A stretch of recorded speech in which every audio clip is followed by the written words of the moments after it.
Asians cover 60% of the world's population. We don't even see anything close to that on screen. Not even close. There was that false notion that they would question like, well, are Asian people gonna watch this? And it's like, you know what? I've been watching white people my whole life. I would get asked to do an accent and then I would say, okay. And then I would go in and I wouldn't do it. I feel confident that I am just as funny, if not funnier. So because I'm not feeling also deep shame while I'm doing this. Now we are doing it ourselves. And so once you start writing, producing, then you have more control. And that's what I think is so wonderful about you three. You're writers, you're comedians, you're telling your own story.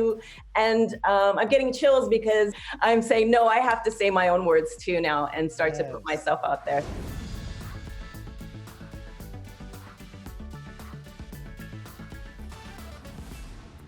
All right, well, first of all, I just want to thank you guys all so much for joining us for this panel. The goal for us was obviously to amplify AAPI voices and to uplift the community, see how you guys are using your platforms to do that. I also want to show people just how diverse the Asian community is, that it's not monolithic. And so I felt like we should kick things off by maybe going around saying who we are in name, in what we do, and in heritage. Jeannie, you want to kick things off for us? So I always think Asian American parents, if you have your child who is into the arts, into writing, into producing, into film directing, encourage them. My name's Jeannie Mai. I'm a television personality. I'm an advocate against human trafficking and, of course, to protect the AAPI community.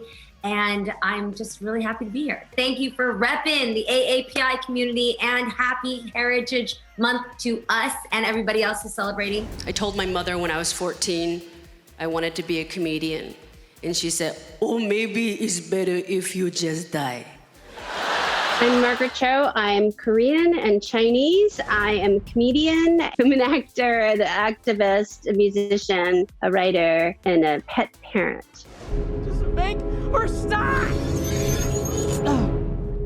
Now tell me this. If I send an email, where would I put the stamp? Hi, I'm Asif Ali. I am Indian, and I'm an actor and a comedian and a writer. My parents set me up with the son of a business associate. He's gonna be a doctor. How old is he? 16? So he's gonna be a doctor in 100 years. Well, my parents like to plan ahead. Hi, I'm Keiko Agena, and I am an actress, and I wrote a book a couple years ago as well. And I am officially Okinawan American 100%, but usually I go by Japanese because that's the nation of Japan. But if we're gonna get specific, I'll put a little knock on there for Okinawan American. Love it. This is where the real party is. Okay, all right. Well, I'm Denny Directo. I'm a host and senior producer over at ET Digital. And not gonna lie, I'm a mixed bag, but that also includes being Filipino. So I'm a proud member of the AAPI community. And obviously you guys, we have seen a lot of AAPI coverage be either negative or critical, especially right now. So I actually wanted to start our entire conversation by asking, what makes you most proud about being Asian? I think it's our resilience. Yeah, it's like our resilience in the face of this adversity. We've been a big part of America since 1849. And yet we have withstood so many eras of anti-Asian American racism, and yet still come back and stayed with it, and I'm really proud of that. There's no story greater than how all of our parents and our parents' parents got here. There's always a story of triumph, of struggle, of some type of exchange, of assimilating, of having to become American and have to endure so much more racism that has obviously continued.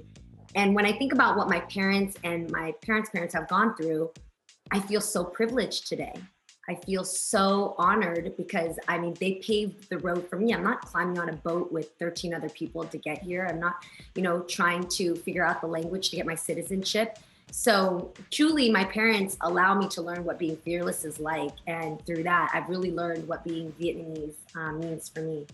I think I'm really proud of Asian Americans, not only in the past, but also at this present moment. I feel like there's an energy and an electricity and a need to connect. It is a challenge because we are so different. the Asian American identity is really an umbrella that kind of is over a lot of us, but our individual family experiences are very different. And so this desire to be vulnerable and share our stories and put ourselves out there to connect with other people in the Asian American community is something to be admired. And I admire the people that are doing that now.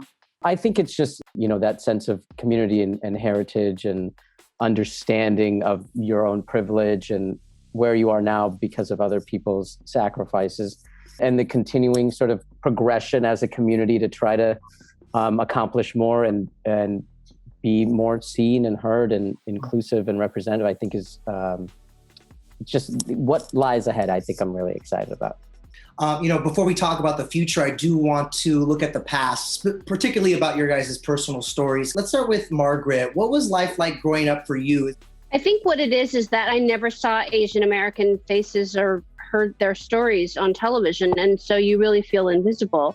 So when I started in the entertainment industry, it was really kind of starting out like wondering if it was even possible. Asian Americans have now really forged a path in entertainment. We've had to sort of create out of nothing because we didn't exist at all anywhere. Not only were you growing up Asian, but you're also growing up queer. And I'm curious what that intersection looked like for you. Was there ever a time that you felt like the minority within the minority? Yes, for sure. But I think that with queerness, there was so much great examples of growing up in San Francisco. So I got to see gay lifestyle sort of modeled in a way that was really inspiring and incredible. And so, growing up also during the AIDS crisis, there was a real need to look to identity as a kind of a life-saving gesture. So in a lot of ways, the violence towards the gay community during the AIDS epidemic reminds me of the violence towards the Asian American community now during coronavirus. And so people are using the fear and anger about the disease as an excuse to act out violence around biases they already have. So it's not really the disease, it's really the disease of racism. Jeannie, you tell personal stories for a living. And in an interview with us, actually, with ET, you said your mom encouraged you to speak out and that she didn't want you to be a quiet Asian. Can you speak to those stereotypes and how they might have impacted you? Yes, I'm really thankful that Mama Mai really made my identity something to celebrate as part of my personality. Whereas some of my other relatives were like, learn to speak English, get to move like them, dress like them, because if you don't, they're going to continue looking at us like we're weird. And what they meant was that they'll look at us like foreigners. In the Bay Area where I'm from, there was a word called fob thrown around, and it was like a bad thing to be a fob. If you wore flip-flops, if you looked like you didn't speak English, if you looked like you didn't get it, you couldn't dance, immediately you were removed from the cool kids. So there were parts of me that were super Asian. Like, I think Vietnamese food is the best food. No shade, everybody. No shade. But I think our bún riêu, our pho, our cơm chiên reigns supreme. And so I would eat it, but I would eat it in like the privacy of my home because there was a lot of fragrances to it that I knew would offend people because my family would make it so. They would just make it like, be careful, that's made of fish sauce or there's shrimp paste, so it's gonna embarrass people. Don't eat that in front of kids. So here I was trying to go get a Lunchable when I really wanted my banh mi sandwich that my mom would make me, So even though I thought being Asian was cool as far as like being able to speak another language or looking different, because a lot of the kids around my school were either white, black, or Hispanic. I still remember now that I did hide some things because I was like, be Asian because you're unique, but don't be too much because you're gonna scare people. And don't show that you've got like 15 people living in our house. My parents sponsored like all the other family members that weren't able to escape over. And so we had 15 people living in a 3-bedroom home. Hi, are you Amy? Yes. Great. I'm Jeannie from Character Fantasy. Hi, oh my gosh. I built my name on just being Jeannie Mai, and that includes my heritage, my culture, and all the things my mom had been telling me when I was young, but I didn't yet embrace it in totality until today. Now I'm doing YouTube videos about how to make the most pungent Vietnamese food so you're not getting it watered down. Pho, the soup of our people. This is the first time I'm actually feeling a culmination of all of us really awakening to what our culture means, because we didn't have that camaraderie before. And that's not to blame it on anybody. It's just that now we're really waking up to it. How much of that, though, is also because you really didn't have a choice either? You know, you're not playing a character, you're playing you. You are you in everything you do. Do you feel like being Asian has now become like your superpower? Absolutely. That's my superpower today, is really just being exactly me. I was gonna say, I think that makes all of us the Power Rangers then. We're forces combined, okay? We're gonna take on the world. I love it. Awesome. How did your upbringing kind of shape you or also shape the path that you chose? Similarly, I mean, I grew up in Arizona, and it was just, you know, my parents just went there because my dad got a job there. So the rest of my family was in like Chicago and Wisconsin.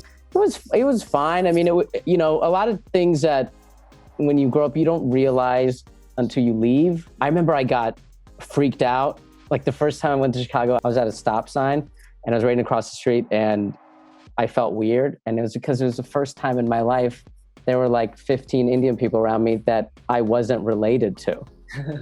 So it kind of made me realize like, oh man, I really missed out on so much. You know, it kind of gave me a different perspective on, you know, a lot of comedy. I feel like sometimes is like from people who feel like they're on the outside looking in. And I definitely use that as a fuel to work on my craft. I'm a great uncle. I don't know if you can tell. I have a very energetic, hey, let's play Legos vibe about me. But I recently ruined my nephew's birthday party because I'm an adult and I use logic and he's 7. And it's been really cool also coming up at the time that I did to be in this sort of wave of all these other people who, you know, look like me or sound like me to come out and be like, yeah, you know, much akin to what Margaret was saying of like, you know, I remember me and my friends pitched our sketch show in like 2000, you know, maybe 13, 14. And we went into meetings and it's the same thing that got made into a special later, years later.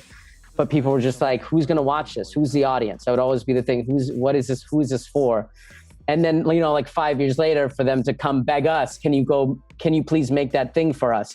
So those kinds of like, you know, everything always feels like it's moving too slowly, but especially like in that kind of a world. But I definitely see like, oh, things are like gradually kind of moving forward. Unfortunately, in entertainment, it's always like, hey, we can make some money here. Please make your thing. Well, yeah, there was that false notion that they would question like, well, are Asian people going to watch this? And it's like, you know what? I've been watching white people my whole life. Right. Like, why would they think that, like, we're so much like, oh, we only watch ourselves? If we did that, we would never be able to watch any, because there were very few images of Asians doing anything. So it's really ridiculous how racist things have to be for them to sort of like shift and acknowledge like, oh, okay, it's not only for Asian people, you know, it's like for everybody. But I'm loving this so much. Keiko, I'm going to toss it to you. I'm curious, I want to hear about your upbringing as well, but also what was your parents' or family's reaction when you told them, I want to be an actor? Well, my family was supportive. I know that's not the normal Asian response. I actually had the opposite growing situation than Asif, actually. Because I grew up in Hawaii, which is majority Asian American, and my parents were very relaxed. They never cared about my grades at all. I was completely comfortable and thought I could play any role because that's just the way it was growing up in the theater scene there until I got to college. Yeah. And that's when I had the rude awakening of, you don't get to play anything, just anything now. You know, I was auditioning for something, I forget the name of the play, but it was 3 British women in the 1800s. And it wasn't until I was standing in front of the callback board and my name wasn't on it that it then dawned on me at age 18, so late, that it might possibly be because I'm Asian. Mm-hmm. And so that was a whole transition to bring my naivete in line with reality. Lucy Liu recently reflected on why her role in Charlie's Angels was so meaningful to her. And it's because she got to play a person who happened to be Asian and not an Asian person. And I imagine all of you can relate. What has been your take on that sort of casting experience in general? Keiko, I'll start with you actually. Oh yeah, because the roles that I've taken have been a little bit of a mix. So I don't know if they're probably 50-50 as far as number-wise, not as far as time-wise, because Gilmore Girls was much longer as far as time. I personally kind of like it when it's not necessarily written Asian specific, but I know not everybody feels that way. I don't know how other people feel. I think it's great. I'll take anything. I mean, I'm like fine with whatever it is. Margaret's just trying to work. I'm just trying to work. I am, and it's hard because it's like you just really kind of have to take what's given in a sense, because there's more, but there's still not a lot out there. And so I end up creating my own stuff. I have to say hi to the Asian people. I think stand-up comedians have an advantage because we have that side of our work that we can always go to. Right. Also, you have a very impressive IMDb. I mean, you've been a part of many different projects. So I'm curious, what has your casting experience been like? It's sort of like, I understand both sides. That's such a negative thing to say nowadays, but I understand both sides of like, people want to go out for things that are, in an ideal world, all the parts are written, for anybody to play and anybody can get them. And I also understand that, there are some specific stories that need to be told, and you want to see both of those things. You want to see like, I would love to be on It's Always Sunny in Philadelphia and just be a jackass. I would love to do that. And, I could see myself being on something like that. And then also, but you also value, movies or TV shows that are like specific. And you're like, oh, this is also great because it talks about a specific experience that person or that group of people can identify with. And then through that, everybody can watch and see how other people live and get something from that. But as far as my own, like just my own trajectory, a lot of it would usually be, and this has happened actually a lot more than I would like to admit. And always like it surprises other Indian American actors. I would get asked to do an accent and then I would say, okay. And then I would go in and I wouldn't do it. And that was just my balls in just being like, hey man, I'm going to tell you because I know you're the casting person and I know you need to tell me this because this is you need to say this. But I'm going to go in there and I'm going to not do it. And I feel confident that I am just as funny, if not funnier. So because I'm not feeling also deep shame while I'm doing this. Right. So I'm going to do it and be funny. And then, they'll laugh. You have that. Their laughs are on tape. Right. You can't erase that. So then you have to live with this now. You have to be like, hey, we forced all these other people who do not speak naturally with an Indian accent, nor is the problem with the accent thing for me is not, I don't want to do one. It's 9 times out of 10, it's in lieu of the writing actually being funny. So it's like, hey, this character isn't funny. So how can we make it funny? If he says, I want to go to a store, but has an Indian accent, then that will make people laugh, right? And that's just like, I'm not going to entertain your laziness. So that was like a thing that I was like, really like, I would always do that. And also with like agents and stuff, they would sometimes be like, a little short-sighted in that they'd be like, oh, do like, because when I was starting up, a lot of like the terrorist things were very in vogue at the time. So they're like, oh, go do that or do this. Because there's this saying that like work begets work. And unfortunately, that only really benefits like white people because like white people are allowed to have range. People of color are not really allowed to have range. You're just like, I had a lot of friends who were of color and they would, they were like much more like well-trained than like Juilliard people. And they would come and they would do like a terrorist role 3 times because they're just trying to like get into the business. And then they would have to leave because they're like, every time I go in then for like a friend or a husband or some other person, they would just flip over your thing and your resume and be like, oh, but why would we ever do that? You're clearly just the terrorist guy. And thankfully I had stand-up. So they're like, hey man, if you can go make enough money to survive, go do that and just try to hold out as long as you possibly can and just do these other roles. So then just weeding those out, I would then try to just do roles that were not so heavily dependent on those kinds of negative, specifically negative stereotypes. And then through that, just working and doing that, plus doing stand-up and making your own stuff, helped me a lot. Negative stereotypes withstanding, I'm curious for everyone here, when was the first time that you felt like you were represented on screen? I haven't. You haven't? I haven't. Unless it's my own work, I haven't. No. I mean, we haven't gotten there. I mean, for me, as a queer, older Asian American woman, no, only my stand-up has, but I have hope. It's interesting that Margaret said that because I kind of feel that way too, even though I know there have been Asian women before I came up, but I still don't feel viscerally that way. I don't. And so coming up, I really looked to people in my life. I looked to the teachers that were in my life, that those were the people that inspired me. And then I just went week to week. You know, it was just really, for most of my early career, it's just survival mode. So it doesn't matter whether it's television or theater or class or anything. I'm just trying to connect with people in this box called acting. And I was just trying to do it as much as I could. Right. Not even thinking that we would have the kind of things that are happening right now. Just listening to everybody here on the panel speak, you're making me think about some of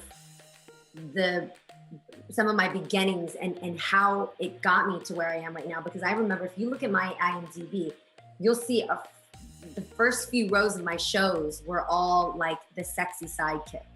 I always was the chick who had no lines, and I was standing next to my white main co-host, and I was the one that was least dressed, and I would just be like, you know, Vanna Whiting the situation. And for some reason, there's a lot of car shows in there, and I know nothing about cars, right? And I realize now that I was involved. How else are you going to trick people to buy a Kia? Right. Well, if you knew, my people would only be involved in buying Honda Civics. So there were always Honda Civics around us. But no, I realized that I was a part of that ongoing thing that Hollywood is legendary for, which is just stimulating stereotypes, like taking stereotypes of people and just like banging them into the ground, like of what we constantly see, whether it's a doctor played by an Asian on TV, or a hot, sexy vixen, or, you know, a soft lotus flower, demure Asian girl, or whatever it may be. And so for me, I had no speaking roles. And I remember there was a job finally that I got where I was reading, it was entertainment news. And I was reading the teleprompter of news of like crazy salacious things where I had to comment. And plus I'm like very opinionated. So every time I commented, I literally got told by my boss, like, don't insert opinion, just read what you're saying. And my main host was getting the lines. He was getting to say the comments, or he would take some of mine. I left that job and I don't know what happened in me that just kind of woke up, but I just started really it's almost like when something happens to you, so you oversteer the opposite direction. I just started really being super opinionated everywhere. Everywhere I was hosting, I was always like, what's my opinion about this award I'm presenting?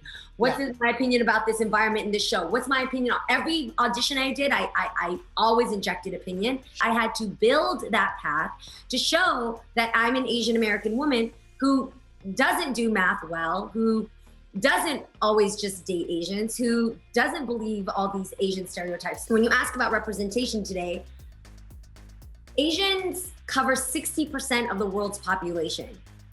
We don't even see anything close to that on screen, not even close. But the last things I've seen with Asian American faces emerging is 2 more reality shows that are themed after either being crazy or rich, like House of Ho and Bling Empire. Yep. And then more Asian women faces being into the franchises of Real Housewives or Wives of Medicine. So again, either crazy or rich. And that's all coming from, thank God, right?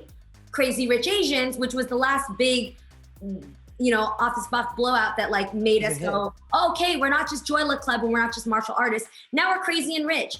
So thank God for, yes, like Asian leads and like Henry Golding and Daniel Day Kim. I can't help but think about Gilmore Girls too with Keiko. I mean, Keiko, your character, Lane Kim, you know, was one of very few Asian characters on network television for a long time. I'm curious, looking back, like, what are your thoughts on that? And also, what is your relationship to that character now? Well, with separation, my thoughts about her now, I'm much more protective of her now. Like at the time, like I said, I was just in survival mode. I wasn't thinking about anything. But now when I think about her, I sort of wish something better for her. I mean, like if Lane Kim kept living and it's now, you know, in her imaginary world, also 2021, I kind of hope that she just has a breakdown and tells Zach and her mom to co-parent her kids, and then she just does something for herself. Yes. But I think she did everything for everybody else. You know, she was very subservient to her mom, and she became a wife and a mother very early, and she was the best friend. She was the, you know, selfless, someone else's, you know, best friend. I don't know. That's how I feel about her now. It's not how I felt about her then. I kind of think that extreme is funny, and maybe I'm in the minority in this, but I hope we don't only get Asian characters that are well balanced. Like, I want to see the freaking nutty person that believes so strongly in something that it's detrimental to their lives. That's fun to play and it's fun to watch. So I don't mind that relationship. I think that's a fun relationship. I think the only problem is that's maybe the only relationship we see. So, or one of the few dynamics that we tend to see of this tiger mom stereotype. So it would be better if we just had other, you know, if this wheel was 360, so we saw a lot of different layers. Relationships. And relationships, absolutely. You know, Asif, you were talking earlier about how there was that whole terrorist stereotype and those roles that existed. And then I also feel like for people of color, a lot of times in the past, they were cast as the villain or the other, you know? And with your WandaVision background in mind, how do you feel studios like Marvel and Disney are embracing diversity now? I think they're seeing that with the success of, you know, Black Panther and all. They're just seeing that there are so many people. I'm sure on their end, it's like a creative thing, and you know they have all this source material to work from. But purely from like a financial sense, it's just like good business. Mm-hmm. There's 60%. Jeannie said there's 60% of the world is. Why wouldn't you show them that? Like my family's Indian, we would watch a lot of Bollywood movies, and Bollywood movies are like second to American movies as the most watched movie. And there's like, I would be, you know, I remember I did a show in Minneapolis, and the guy driving me was Somalian, and he was like obsessed with Bollywood movies.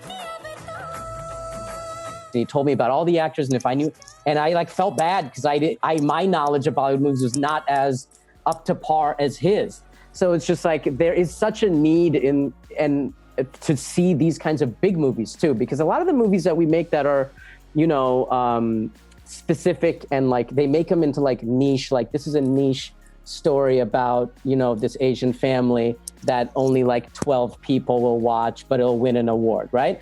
The movies that they'll see across the world are like these big tentpole, you know, your Fast and Furious or your Black Panther, like these big. So to see that in like a Marvel thing, seeing diversity in something that's so big and that will be seen by truly the whole world, I think is like really great. And I think what Marvel is doing with that of like genuinely pushing it and not forcing it by being like, hey, we have this actual source material, let's do this. And they have such a well-proven system that they can just plug and play things and make things great.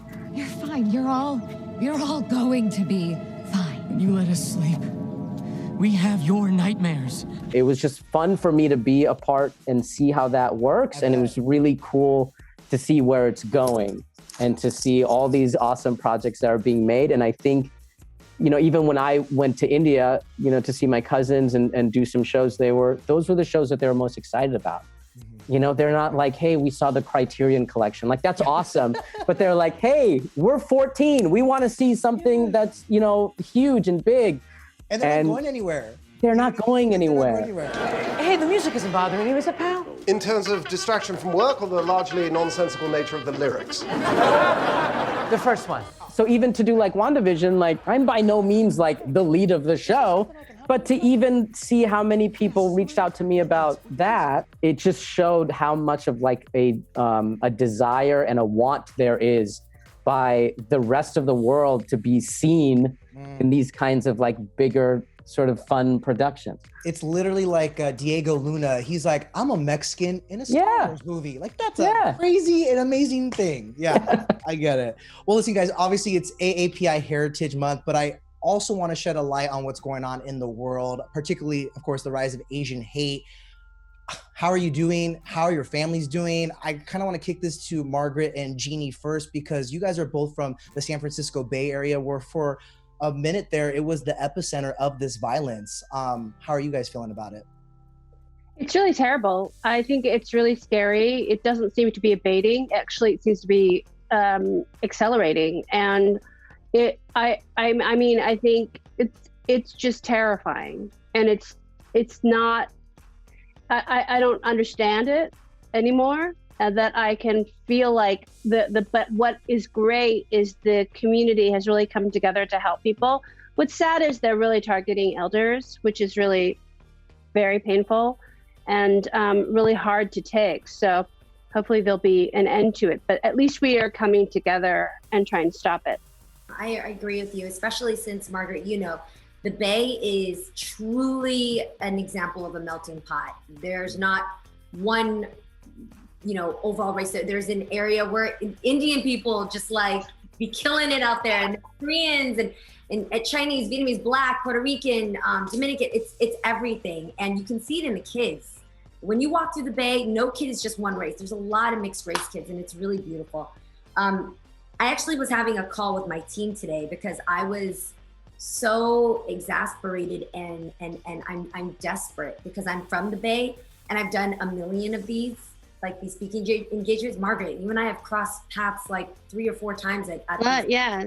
How many times have you sat there reading the script saying stop AAPI, like raising money for GoFundMe, the whole thing? I've done it all. And just last week in Mission Bay, a 36-year-old man, so he's younger than me, a 36-year-old man was beaten in the middle of the street while his 1-year-old was in a stroller and just kind of like floated off into the street because his father wasn't able to go there and stop him as he was getting beat in the ground. The crimes are continuing. President Biden already addressed this, as we know, almost a month ago now. The flag was lowered half-mast. Nothing ceased. Nothing has stopped. And so I'm throwing this out there to you guys, my friends, like what I don't know what we can do. I don't know what to do at this point because this is not working. I've been doing this since last March when Homeboy was calling us the Kung Flu virus, when he was calling us like, you know, we were the reason for the whole flu. So now anybody with slanted eyes is up for open season. Like anybody, you're all a target. It doesn't matter anymore. You don't have to be old. Well, I think what we saw with the Me Too movement and the Black Lives Matter movement is that the community itself cannot do it alone. Like we need the collective here, you know, we need allies. And so we obviously have this platform right now. So I'll just ask, how can allies support the community right now, do you guys think? It's just getting up and talking about it. You know, whether it's the Atlanta shootings, whether it's the shootings in Indiana at FedEx, you know, where I think 4 Sikh people were killed. Out of all of these crimes are hate crimes. And, you know, to acknowledge that this has to stop. And it's not just like Asian people are only going to watch Asian entertainment. It's like the world has to get in the middle of it. Everybody has to roll their sleeves up and get into this. So people who have the ability to showcase our stories, let our stories be heard, like what you're doing here, Denny. I mean, I'm so proud of ET.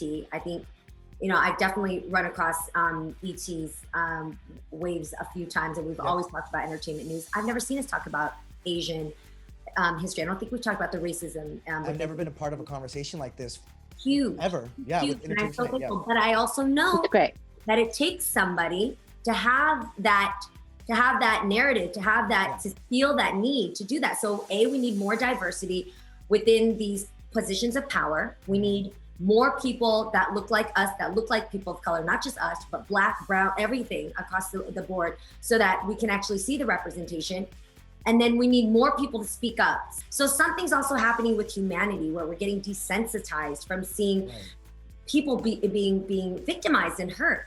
So people need to speak up. People need to stop being afraid for themselves. And I think consequences need to take place. I think this is where legislation has to change. And this is where we have to take control of our voting power in order to get in there. And fill in those positions of power with more faces of color. And also, there's so many things that we could be doing. We just need to do it now because people's lives are being hurt. How do you guys see everything that's going on impacting your own lives and your own career? Like, is this influencing the roles you're going after, the things that you'll say yes to, the products that you promote? How are you, I guess, using your platforms to really propel Asian talent and stories forward? It's funny because it just makes it feel like the need is happening right now. Mm-hmm. Like I say that there were, I used to think, it would be nice when we can have leads and three-dimensional characters and whole families of Asian descent for the general public. Mm-hmm. It's not a nice to have. It's a must have. It feels very present, like right now. Like you speaking, both of you, Margaret and Jeannie speaking, it just breaks my heart. I mean, there's a rawness. And so all of that energy is, I don't know, it's pushing me to feel more and demand more and expect more from myself, from what we write, how we support each other, what we demand from the people that we work with, and what we want to see. And also, this is just a little side thing. It's a small thing, but education is important, and begin to educate yourself about Asian Americans in this country. The tone of AAPI coverage mostly focuses on stuff that's, critical or negative, and there are people in the community trying to change that, people like Sandra Oh, and so I wanted to find a space to really celebrate good work and good actors. And so I wanted to ask you guys, who or what are you seeing in the Asian American community? It could be in Hollywood, outside of Hollywood, that gets you excited about the future. I'm just excited in general for everybody out there, all of us here on this panel, and everybody out there who's standing up for us. I feel like we do need whoever that John Lewis, that Malcolm X, that MLK with the Asian community, whoever that's going to be, that's going to emerge. I feel like that's kind of like we sort of need one person to get behind, but we're coming together, and I'm really proud of everyone. I think there's definitely a few people who I see as everyday heroes. Lisa Ling is one of them, constantly in the church. Yeah, for sure. Churning up people's stories and making sure she works tirelessly to make sure they're amplified. Daniel Day Kim is also a great forefront, this going in front of Congress, and even we've got a group chat where he's day in, day out. I know he's on set, I know he's, in between movies and stuff, but he's always checking in to make sure, like, what are we all doing on the ground to make sure that we have our support.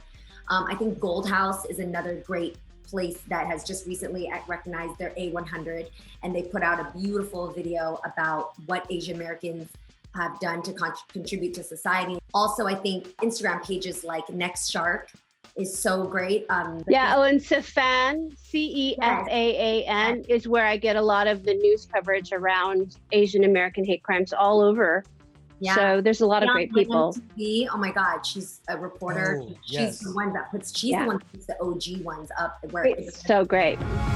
We are 23 million strong. From big cities to rural towns. And I do want to highlight, though, something awesome has just happened, which is the Asian American Foundation, TAF. They have already committed $125 million to protecting and serving our community in legal legalities, in lawsuits, in every form of support that we need. So that's something you're going to start seeing spread around. So it's awakening. And Keiko, to kind of what you said earlier, we need to apply pressure. That's why you're feeling this emotional surge. Is we got to apply pressure, guys.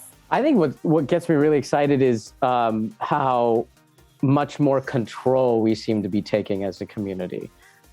Instead of waiting around and seeing what is being given to us, it seems like in these past few years, it's become more imperative for us to have that confidence to be like, you know what, instead of waiting for that thing to be made, I'm going to go make it myself. And I'm going to demand that, you take this out of the script and here's why, or this is what you guys should do. So just taking more ownership and more just proactive in any aspect of what we're doing.